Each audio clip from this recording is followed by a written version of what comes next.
आवेशित चालक की स्थिति ऊर्जा। आज हम आवेशित चालक की स्थिति ऊर्जा के बारे में पढ़ेंगे। तो मैंने बताया that I am assuming about potential energy. Potential energy की जब भी बात होगी तो मैं कह सकता हूँ एक अमेजिंग ट्रिक होता है कि आप क्या करें कि स्थिति ऊर्जा की बात होगी तो एक आपको हमेशा वर्क डन निकालना है, कार्य निकालना है, ठीक है। बस अब उसके अंदर आपको ये समझना है कि वर्क डन कहाँ कौन सा मिलेगा, कौन सा वर्क डन मिलेगा, कहाँ कैसा हम निकालेंगे, किस वर्क डन से हम निकाल पाएंगे, ठीक है। तो वर्क डन आपका क्या होगा यहाँ पर वो हम बात करेंगे, ठीक है। वर्क डन आपका हो जाएगा, देखिए स्थिति ऊर्जा निकालना है तो वर्क डन यानी किया गया कार्य निकालना। कार्य कौन सा होगा, चालक को आवेशित करने, ठीक है। यहाँ एक चालक उसको आवेशित करेंगे तो कुछ कार्य करना पड़ेगा और वही कार्य इसमें स्थिति ऊर्जा के रूप में संचित होगा। तो डिफिनेशन आप ऐसे ही बार बार में समझ गए होंगे। जब किसी चालक को आवेशित किया जाता है तो आवेशित करने में जो कार्य करना पड़ता है वही कार्य उसमें स्थिति ऊर्जा के रूप में संचित हो जाएगा। और मैंने पहले भी बोला कि जब भी पोटेंशियल एनर्जी की बात होगी तो वर्क डन ही निकालेंगे। और वर्क डन कैसे निकालेंगे वो आपको हमेशा एक अलग अलग चीज़ सोचना पड़ेगा कि किस टॉपिक पे बात हो रहा है। अब यहाँ जैसे कह रहा है चालक को आवेशित करेंगे तो कुछ काम करना पड़ेगा और वही कार्य उसमें स्थिति ऊर्जा के रूप में संचित हो जाएगा। यानी मैं कह सकता हूँ कि किसी चालक को आवेशित करने में जो कार्य करना पड़ता है वही चालक की स्थिति ऊर्जा है, ठीक है। अब देखिए बात कि कैसे मैं कह सकता हूँ कि चालक को आवेशित कर रहा हूँ तो कार्य करना पड़ेगा। तो एग्जांपल दूं और एक बात भी ऐसे समझे कि मेरे पास ये एक चालक है ए, इसको इस पर कोई आवेश नहीं, ये अनचार्ज बॉडी है, अनचार्ज यानी कि अनावेशित है, ये अनावेशित है, इस पर कोई भी आवेश नहीं। तो जब मैं पहला आवेश इसे दूंगा, मानते हैं मेरे पास Q आवेश है, इसका मैं एक छोटा सा पार्ट, मेरे पास Q आवेश है यानी बहुत ज़्यादा आवेश है, कुछ भी है उससे नहीं मतलब, लेकिन जितना है उसका मैं एक छोटा सा पार्ट इसको देना चाहता हूँ दी, ठीक है। तो अगर मैं इसको इतना आवेश दूंगा तो पहला आवेश देने में मुझे कोई भी कार्य नहीं करना पड़ेगा। क्यों नहीं करना पड़ेगा कार्य?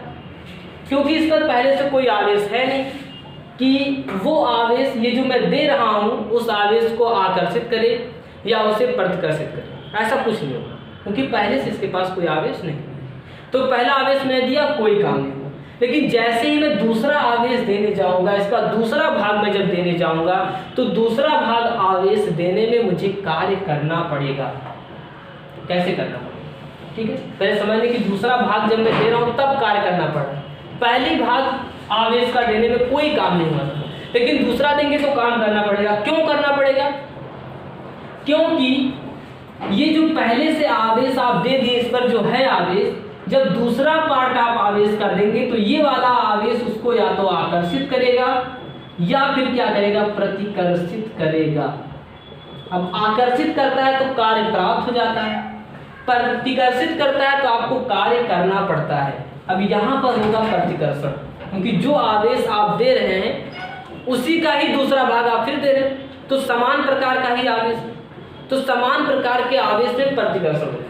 और इस प्रतिकर्षण बल के विरुद्ध इस चालक को आवेश देने में आपको कार्य करना पड़ेगा। जितना आप आवेश देते जाएंगे कार्य करना पड़ेगा, आवेश देते जाएंगे कार्य करना पड़ेगा, और वही कार्य इसमें स्थिति ऊर्जा के रूप में संचित होगा, ठीक है। बात इतनी बात तो थी, उसमें सबसे मेन यही था कि जब किसी चालक को आवेशित करते हैं तो आवेशित करने में कुछ कार्य करना पड़ता है, वही कार्य उसमें स्थिति ऊर्जा के रूप में संचित होता है। फिर मैं ये बताया था कि आखिर कैसे कार्य करना पड़ता है। तो मैंने कहा कार्य ऐसे करना पड़ेगा कि जब इसको थोड़ा सा चार्ज देंगे तो कोई कार्य नहीं होगा, फिर दूसरा चार्ज देंगे तो कार्य करना पड़ेगा, प्रतिकर्षण बल के कार्य, और यही कार्य उसमें स्थिति ऊर्जा के रूप में क्या होगा, संचित हो जाएगा, ठीक है। इसके बाद क्या करेंगे, इसके लिए हम एक व्यंजक फाइंड करेंगे और व्यंजक के लिए बहुत ही आसानी से सोच लेंगे कि आपको देखिए डाटा ट्रिक कैसे बस समझ लें। लैंग्वेज इंग्लिश बुक में मिल जाता है, ठीक है। बुक में आप लिख सकते हैं कि माना आवेश ये है, सदा है, चालक ये है, ठीक है। ट्रिक बस जाने की कैसे आपको इसका जो है मेन करना है। तो इसकी ऊर्जा के लिए क्या करना होगा, आपको कार्य करना, ठीक है। कार्य W बराबर आपके पास दो ऑप्शन है, एक है बल गुणे विस्थापन और एक आपके पास है W बराबर V/Q। तो यहाँ पर कोई कार्य करके कोई विस्थापन तो हो नहीं रहा कि आप बल गुणे विस्थापन लगाएंगे, इसलिए यहाँ पर आपको W बराबर V/Q निकालना पड़ेगा।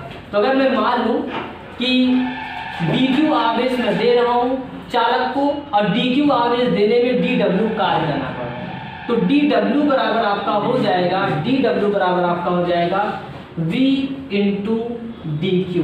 ये V क्या है, जब हम आवेश देंगे तो चालक के विभव के मान में वृद्धि, इसको V मान या V डैश मान जो भी, ठीक है।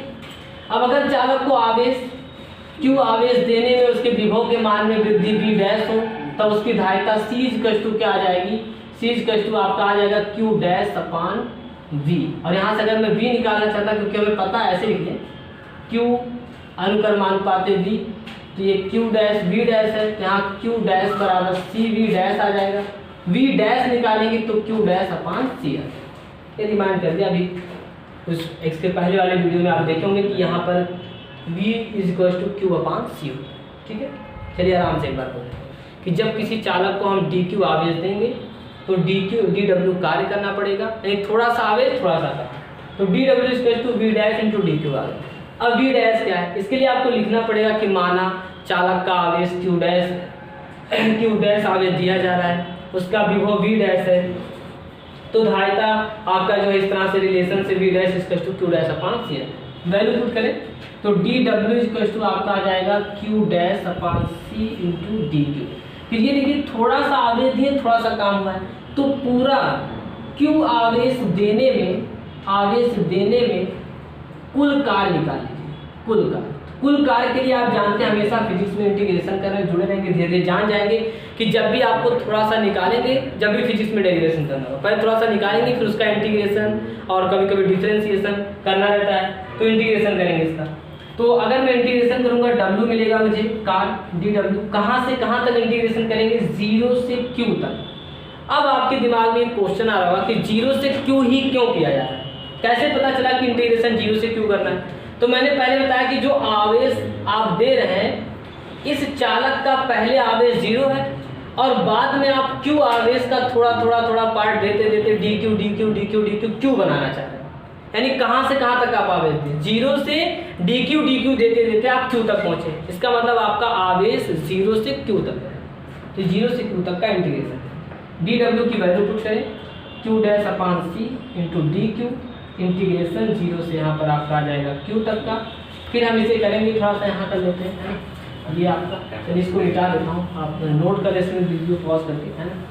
तो ये आपका आ गया 0 से Q तक का, यहाँ कर लेंगे और इंटीग्रेशन 0 से Q और फिर Q dash upon C into DQ और 1/C, क्योंकि कांस्टेंट होता है बाहर निकाल लें, Q डैश और DQ का इंटीग्रेशन करें 0 से Q तक का।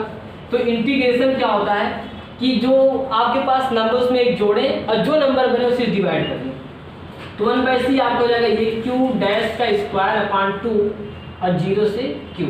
इंटीग्रेशन ऐसे होता है x dx है तो x स्क्वायर अपान 2, वैसे Q dq है तो Q स्क्वायर अपान 2। 1/2 को बाहर निकालें तो 2C आ जाएगा, अंदर आपका Q डैश का स्क्वायर और 0 से Q, ये आपका lower limit upper limit big bracket में ऐसे लगा दें। अब एक बार क्या करेंगे, अपर लिमिट रखेंगे, एक बार लोअर लिमिट, तो 1/2C और ये आपका Q अपर लिमिट रखेंगे तो Q का स्क्वायर माइनस लोअर लिमिट 0 का स्क्वायर।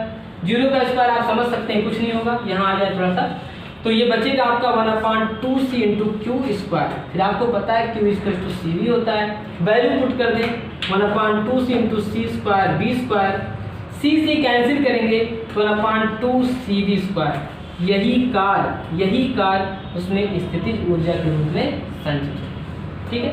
तो आपको यही बात करना है कि अच्छा इतना फास्ट कैलकुलेशन बता दिया मैंने, लेकिन आप समझे उसको, कैलकुलेशन आपको खुद करना है। मेन जो था वो ये था कि काम कैसे करना पड़ रहा है। तो पहला आवेश देंगे तो उस पर कुछ आवेश नहीं होगा, कोई काम नहीं, दूसरा देंगे तो आपको काम करना पड़ेगा और इस तरह से काम करना पड़ेगा। यही कार्य W स्थितिज ऊर्जा के रूप में संचित होगा। अब U इक्वल टू आपका आएगा 1/2 CV square. Thanks for watching और कमेंट करें, बताएं किस वीडियो मतलब किस टॉपिक पर आपको और वीडियो बनाने हैं या क्या आपको अच्छा लगा क्या नहीं अच्छा लगा, कमेंट जरूर करें। Thanks for watching.